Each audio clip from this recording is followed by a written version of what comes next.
அங்கு நடந்தவற்றையெல்லாம் தன் ரூமுக்குள் இருந்து கேட்டுக்கொண்டிருந்த மோகனோ தன் மாமா சென்று விட்டார் என்று தெரிந்ததுமே கதவை வேகமாக திறந்து கொண்டு கோபத்தில் அம்மா முன்பாக வந்து நின்றான். அம்மா, உன் தம்பிக்கு யாரை கேட்டு அவர் மகதான் இந்த வீட்டு மருமகன்னு வாக்கு கொடுக்குற? வாழ போறது நான் தானே. நான் சொல்லணும் எனக்கு யாரு பொண்டாட்டியா வரணுங்கிறத. என் வாழ்க்கைய நீங்க எதுக்கு தீர்மானிக்கிறீங்க? நான் ஒன்னும் உன் தம்பி மகளை கட்ட மாட்டேன். இதை உன் தம்பிக்கிட்டேயே சொல்லிடு.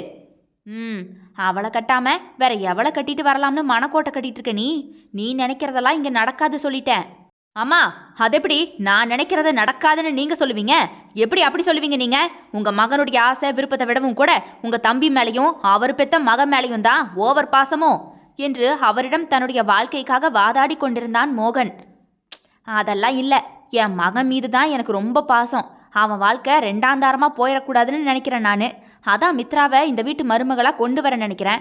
இதில் என்னடா தப்பு இருக்கு மோகன்? அம்மா, என்னம்மா பேசுறீங்க?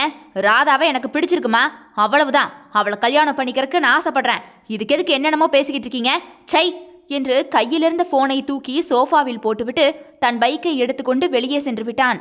அவன் சென்றதும் தான் ருக்மணி, கொஞ்சம் ஓவரத்தான் பேசிட்டோமோ என்று நினைத்து கொண்டவர், இது கூட பேசலைனா என் மகன் வாழ்க்கை என்னாகிறது, பார்த்துக்கலாம் என்றபடி அசால்ட்டாகவே தோலை குலுக்கிவிட்டு அப்படியே கிச்சனுக்குள் சென்று இரவு உணவுக்கான வேலையை செய்ய தொடங்கிவிட்டார்.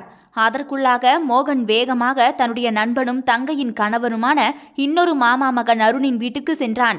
மோகனை அங்கு பார்த்ததுமே அருணோ, வா மாப்ள என்று அழைத்தான். உடனே என்ன உங்க மாமியார் உடனே ஃபோன் பண்ணி சொல்லிட்டாங்களா என்ன? வரவேற்பெல்லாம் பலமா இருக்கு. டேய் விடுறா, அதான் அத்தை தினமும் பேசுறது தானே. வா வா உட்காரு, ஏதாவது சாப்பிட்றியா என்றவனோ, சுமி உங்க அண்ணன் வந்திருக்கான் பாரு என்று தன்னுடைய பொண்டாட்டிக்கு தகவல் இங்கிருந்தே சொன்னான்.